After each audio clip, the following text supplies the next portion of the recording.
nearly 303 sextillion kilometers, or 188 sextillion miles away, lies a galaxy known as GNZ11. It is the furthest thing we humans have ever seen.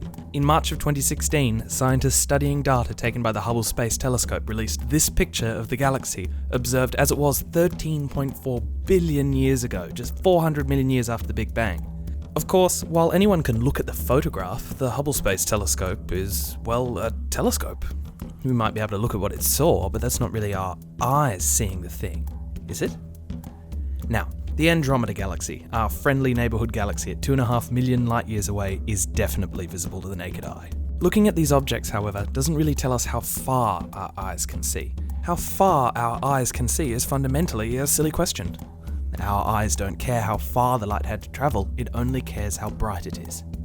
A series of photons could have travelled across the breadth of the universe itself, or just started life a few inches away, and we would detect them just the same.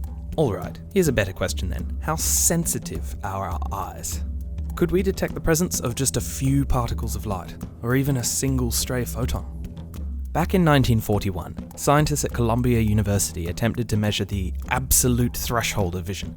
They wanted to know what the minimum number of photons required in order to elicit an awareness of visual perception. Of course, they needed to conduct this under ideal conditions. The participants were placed in total darkness so their eyes could adjust before the experiment. They used light of a blue-green colour with a wavelength of about 510 nanometers, a frequency to which our eyes are the most sensitive. And they aimed at the fury of the retina, which is richest in light-detecting cells. What they found was people could reliably detect a flash of light when somewhere between 54 and 148 photons hit their eyes. And based on measurements of retinal absorption, they figured that only a tenth or so of the photons were actually being absorbed by the cells themselves, meaning, in theory, only a handful or so of photons would be needed to elicit a response at least some of the time. This is an unfathomably small amount of light and energy. By contrast, every second, a light bulb emits around this many. Now, this is all well and good, but could we see one photon? A study published earlier this year suggests that yes, we can. They conducted an experiment that involved pressing a button and hearing two sounds, one after the other. Some of the time, one sound was accompanied by the firing of a single photon into the participant's eye. They then had to report if they saw anything on one of the beeps and how confident they were that they saw it. They got it wrong a lot of the time, of course, but after thousands of attempts it became clear that they were doing better than if they had just guessed at random, suggesting that, at least sometimes, they were able to detect a single lonely photon. Alipasha Vaziri, a physicist at Rockefeller University in New York City who led the experiment, said, "The most amazing thing is that it's not like seeing light.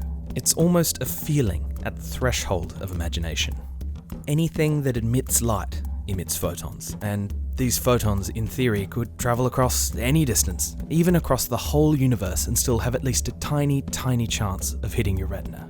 Our vision, then, in this highly specific way, is limitless. Just because something is far away doesn't mean that you can't see it, it just makes it that much more unlikely.